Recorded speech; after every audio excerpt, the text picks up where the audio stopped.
Hi, I'm Carol Harrison.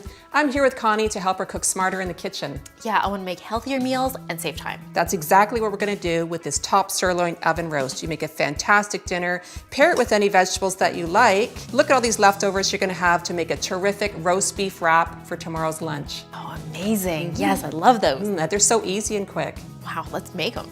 Okay, we've already started with our spreads. Let's add the roast beef.